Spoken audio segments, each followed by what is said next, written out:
You stopped letting people in. Not all the way, not the way you used to. There is a door now, there always is, but you decide who gets close to it, and almost no one gets through it. You are polite, you are functional. You can sit across from someone for hours and never once hand them anything real.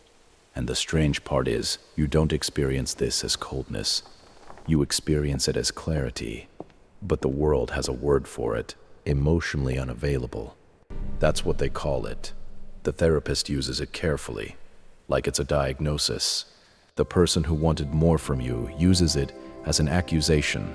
The think pieces use it as a warning sign, something to watch for, something to run from. And eventually, after hearing it enough times, you start to say it yourself, quietly, in the dark, when you're trying to figure out what's wrong with you.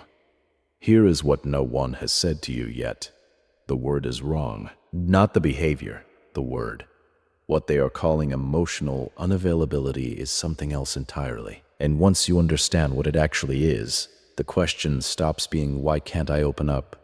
and starts being something far more precise, far more honest, and far more uncomfortable for everyone who has ever used that label against you. This did not begin with your last relationship.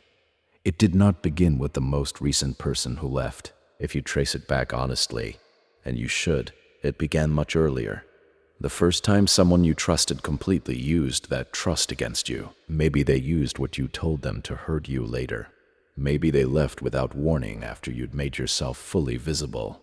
Maybe they stayed but became someone different the moment you let your guard down, and you spent years confused about what you had done wrong, because no one told you that you hadn't done anything wrong. From that moment forward, a recalibration happened. It wasn't a decision. It wasn't even conscious. Your nervous system ran the numbers, looked at the evidence, and made a structural adjustment. It didn't close you off to love. That is the myth. It closed you off to repetition, to replaying the same scene with a different cast. And that adjustment followed you. It followed you into the next relationship, where you were careful in ways the other person found confusing. It followed you into friendships, where you were present, but never fully disclosed. It followed you into work environments, where you performed warmth without extending it. And every time, at some point, someone noticed, someone named it, and that name, emotionally unavailable, landed on you like a verdict. Here's what your internal monologue actually sounds like in those moments. Someone asks you something personal, something that requires you to hand them a real piece of yourself, and the sequence begins immediately. You think, "I don't know what they'll do with this." You think, "The last time I said something like this, it was used against me." You think, "If I give them the honest answer, I am handing them the exact tool they would need to diminish me, and I have no way of knowing whether they will use it." And so you give them a partial answer, a true answer technically, but not the whole thing, and they sense it. They always sense it. Then comes the attempt to override it. You've tried. You have sat in front of people you genuinely cared about and made yourself say the thing, the real thing, and for a moment it felt good, exposed, terrifying, but good. And sometimes the person received it well, and sometimes they didn't. And every time they didn't, the recalibration deepened. So eventually you stopped trying to override it. You decided, correctly, based on your own evidence, that the cost was too high. What happens when you try to suppress this trait entirely, when you force yourself to be open because someone needs you to be, or because the relationship demands it, is not healing. You know this because you've been through it. What happens is a performance, a very convincing one sometimes. You perform availability, you perform disclosure, you share things on schedule, in the right amount, at the right emotional pitch, and people believe you. But you are not there. You are watching yourself from a slight distance, waiting for the moment it goes wrong, waiting for the part where you are penalized for having let them in, because that part always came before. The real question underneath all of this is not, am I capable of love? You know the answer to that. The real question, the one this trait is always circling, always pointing at, is this.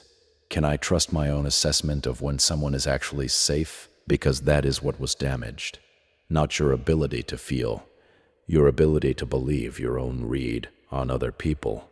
And that is a different problem entirely. Emotionally unavailable. Let's take it apart. The word unavailable implies a resource that exists but is being withheld. A hotel room that's booked. A person who isn't picking up the phone. It implies a passive refusal, a choice not to show up, rooted in disinterest or selfishness or fear of intimacy for its own sake. That is not what this is. What this is selective, deliberate, evidence-based. You are not unavailable to everyone. You are unavailable to people who have not yet demonstrated that they are safe to be available to. That is not a malfunction. That is a filter.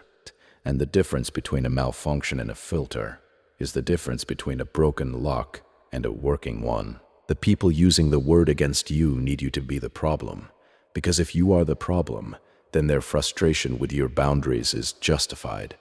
But you are not the problem. You are the result. The label emotionally unavailable describes the symptom while refusing to name the cause. And a diagnosis that erases the cause is not a diagnosis. It's a deflection. You are not emotionally unavailable. You are emotionally calibrated. And calibration is not a flaw.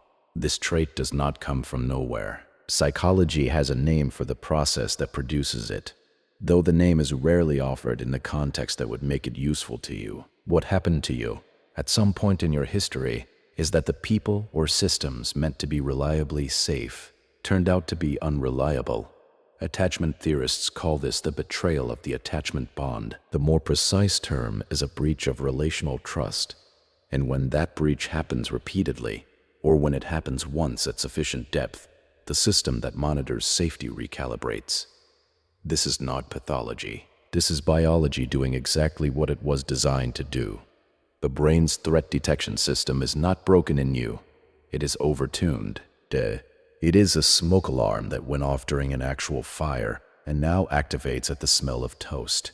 The solution to an overtuned alarm is not to rip it out of the wall. The solution is to recalibrate IT slowly, with evidence over time. Suppressing it and calling the suppression healing is not recalibration. It is self-abandonment rebranded as growth. The origin is precision. Your system learned to be precise because imprecision cost you something significant. What you are carrying is not damage. What you are carrying is data. You didn't develop this response because something is wrong with you. You developed it because something was done to you. Those are not the same sentence. Now look at the people who judge this trait. Look carefully. Because what someone does when they encounter your emotional caution tells you something about what they were expecting to do with your openness. Someone who is genuinely safe, genuinely patient, does not call you emotionally unavailable. They notice the wall and they respect it. They understand, consciously or not, that walls exist because walls were necessary. They do not treat your caution as a personal insult. They do not make your protection about them. The people who call you emotionally unavailable are almost always people who wanted access to you, not to you, to the version of you that is fully open, fully exposed, fully readable. They wanted a you without defenses, and they are naming the defense as a flaw, because the defense is the only thing standing between them and what they wanted to take. That is not a universal statement. Some people use that label out of genuine confusion, genuine hurt at feeling shut out. But even then, even in the most generous reading, they are making your self-protection about their comfort. And your self-protection was not built for their comfort. It was built for your survival. When someone calls your caution a red flag, they are revealing their own frustration with not being handed trust they haven't earned. That is not your problem to solve. Here is what this trait produces when it is allowed to function rather than suppressed. You do not attach indiscriminately. In a world that rewards fast intimacy, performed vulnerability, and the appearance of openness, you do something rarer. You wait for evidence. You read behavior over time rather than words in a single conversation. You detect inconsistency earlier than most. You are less susceptible to emotional manipulation because you have not handed anyone the full map to your interior before they've proven they can be trusted with it. These are not small advantages. In relationships, they mean that when you do finally extend trust, it is considered and chosen, not defaulted into. In professional environments, they mean you do not over-disclose to people who will use what you've said against you. In conflict, they mean you do not hand the other person ammunition in the name of honesty. You are harder to destabilize. You are harder to gaslight. You are harder to manipulate into doubting your own perception, though not impossible, because the original wound sometimes targeted your self-trust directly. The trait that makes you feel damaged is the same trait that has protected you every time protection was necessary. And it has been necessary more times than you've counted. Your caution is not a wall that keeps life out. It is a gate, and you hold the key. Here is where it gets precise. This trait, like any capacity, can be applied well or applied badly. When it is suppressed, when you are shamed into performing openness you don't feel, when you override your own read on a situation because someone needs you to, it turns inward. It becomes a kind of numbness, a performance of presence while the actual self retreats further. That is the misuse. Not by you, but on you.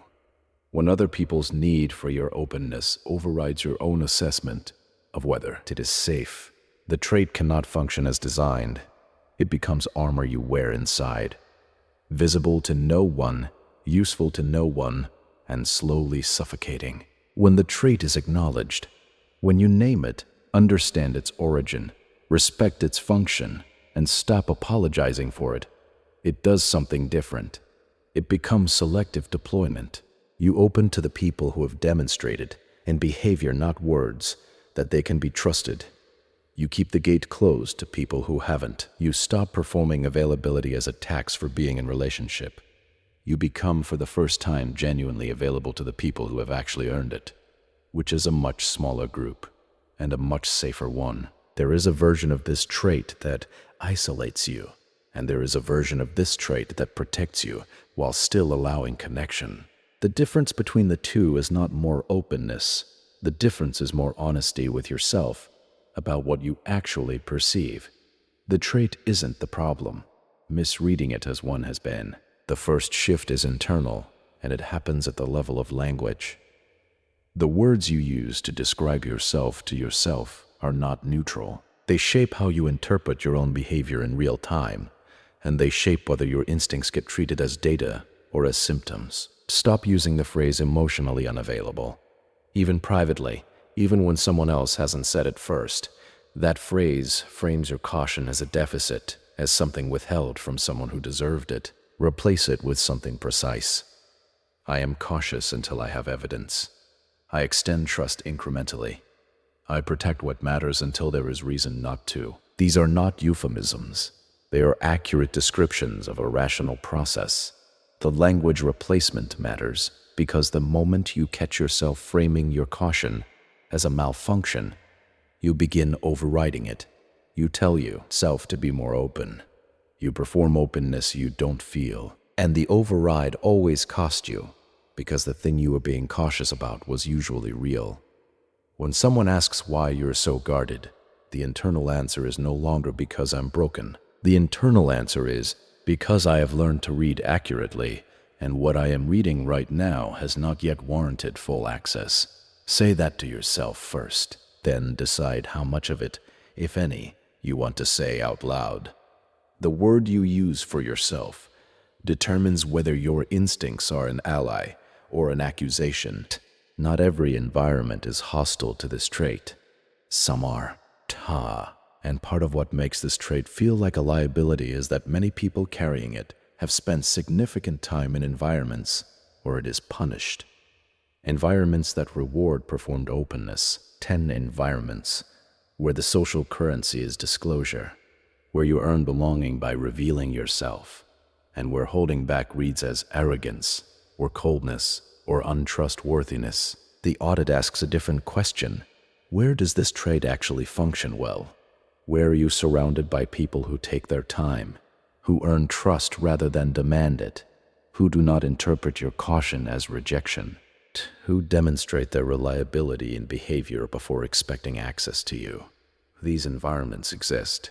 They are less common than the alternative, but they exist.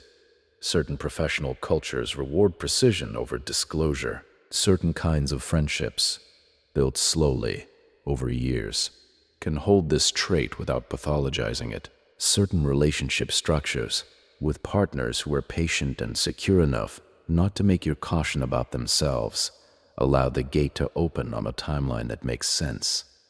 The audit is not about finding perfect people. It is about identifying which environments are asking you to suppress a protective mechanism in order to belong, and deciding clearly and deliberately whether you are willing to pay that cost. Sometimes you will be. Sometimes the environment matters enough to stretch, but that should be a choice, not a default. And it should be named as a cost, not treated as growth. Environments that require you to perform safety rather than experience it are not your environments. That is not a judgment. It is information. The next time someone names this trait as a flaw, labels it, judges it, uses it as evidence of your inadequacy in some regard, you need a response that is ready before the moment arrives. Not a defense, not a rebuttal, an internal anchor. 2 sentences that you say to yourself before you decide how to respond externally. The first sentence, my caution is a response to a real event, not a character failure. The second sentence, their frustration with my protection is not evidence that my protection is wrong. Tanda is the full protocol. 2 sentences, said internally before anything else. What happens externally after that? How much you say, how much you explain. Whether you engage at all is a separate decision, and you will make it more clearly from that internal anchor than from the reactive state of feeling accused. You do not owe anyone a real-time defense of your self-protection, but you do owe yourself the clarity to know that their judgment is not the final word on your character. The protocol delivers that clarity. Use it. The final shift is about posture, not confidence. That's a feeling, and it comes and goes. Posture is structural. It is the position you hold regardless of how you feel in a given moment. Owning this trait looks like this. You stop prefacing it with apologies. You stop framing it as something you're working on, as though the goal is to have less of it. You stop treating it as a debt you owe people, the implicit promise that someday, with the right person, the walls will come all the way down and you will be fully accessible, fully open, fully available in the way they want you to be. Ownership looks like this. You acknowledge that you open slowly. You acknowledge that you require demonstrated safety before extending trust. You do not frame this as a limitation. You frame it as a standard. Standards are not apologies. Standards are not promises to eventually have fewer of them. Standards are the terms under which you operate, and they exist because you have determined, correctly, based on evidence, that operating without them costs more than you are willing to pay. The person who has owned this trait does not perform openness to reassure others. They do not shrink the standard because the other person's frustration is making them feel like a problem. They hold the line, not rigidly, not forever, not against everyone, but they hold it until the evidence changes, because they know that the standard is not the thing keeping them from connection. The standard is the thing that makes connection, when it finally happens, real. Owning a trait is not the same as being proud of it. It is simply stopping the project of being ashamed of it. Here is the larger pattern, the one underneath all of it. You have spent a significant portion of your life measuring yourself against a standard of emotional openness that was designed for people who were never betrayed by openness. The standard says, be vulnerable, be accessible, let people in quickly, perform trust until it becomes real.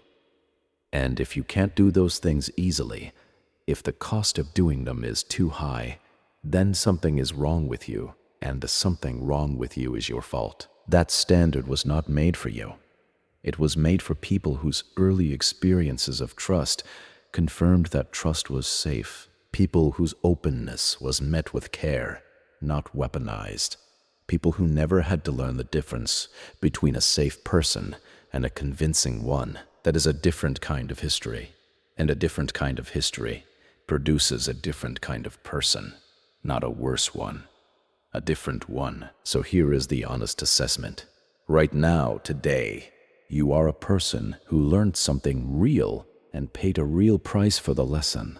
You are a person whose caution is proportional to their experience, not pathological relative to some imagined baseline of healthy openness.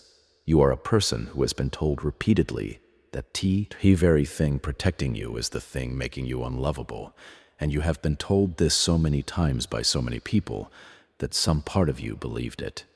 That belief is the wound, not the caution. The caution was never the wound. The caution was the response to the wound. And responses to wounds are not character flaws. They are evidence that the organism is trying to survive, that you are trying to survive. The final reframe is this: emotional caution after betrayal is not a personality defect. It is not a pattern to overcome, a trauma response to rewire, or a wall to eventually demolish in the name of growth. It is a record. It is your nervous system's accurate record of what happened, held in the body as a kind of knowledge, the knowledge that not everyone who wants access to you should have it, and that the ability to distinguish between people who should and people who shouldn't is not a limitation. It is a skill, one that was forged at great cost, one that you have earned. The people who called this a red flag were reading the flag wrong. A red flag warns you away from danger. Your caution is not the danger. It is the warning system, and warning system are not red flags. They are the reason you are still here. You were never too closed. You were never the problem. Protecting yourself was never the character flaw. The thing that made you need protection was